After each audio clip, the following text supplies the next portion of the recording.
আমরা দেখেছি বিগত দিনে যারা এই দেশকে নেতৃত্ব দিয়েছে তারা আমাদেরকে কিছু দুর্নীতিবাজ এমপি এবং মন্ত্রী উপহার দিয়েছে, যারা এদেশের মানুষের লুটপাট করে নিজেদের পরিবারের পরিজনকে সাথে নিয়ে তারা আইসি জীবন যাপন করছে বিদেশে গিয়ে।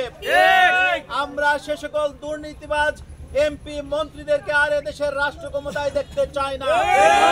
এদেশের মানুষ আগামী দিনে কোরআনকে বাংলাদেশের রাষ্ট্র ক্ষমতায় পৌঁছাতে চায়।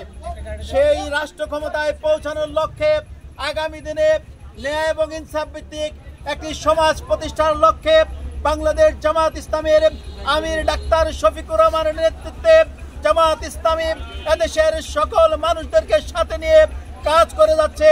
আগামী দিনের এই সম্মেলন হবে ন্যায় এবং ইনসাফ ভিত্তিক সমাজ প্রতিষ্ঠার সম্মেলন। আগামী দিনের এই সম্মেলন হবে চাঁদাবাজের বিরুদ্ধে সম্মেলন। আগামী দিনের সম্মেলন হবে দুর্নীতিবাজদেরকে প্রতিহত করার সম্মেলন।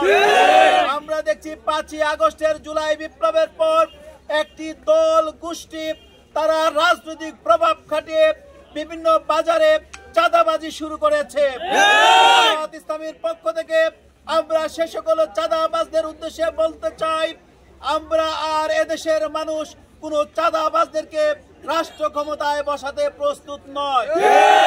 সংগ্রামী উপস্থিতি, জামাত ইসলামী এবং এদেশের সাধারণ মানুষ আগামী দিনে একটি নিরপেক্ষ নির্বাচনের মাধ্যমে একটি সৎ, দক্ষ এবং যোগ্য সরকার গঠন করার মধ্য দিয়ে এদেশের মানুষের আশা আকাঙ্ক্ষার প্রতিফলন ঘটাতে চায়।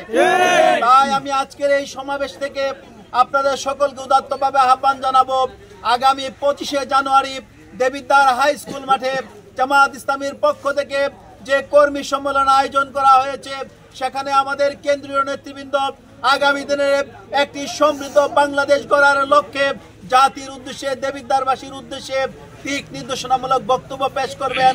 সেই সমাবেশকে সফল করার জন্য আপনাদের সকলের স্বতঃস্ফূর্ত অংশগ্রহণ কামনা করছি।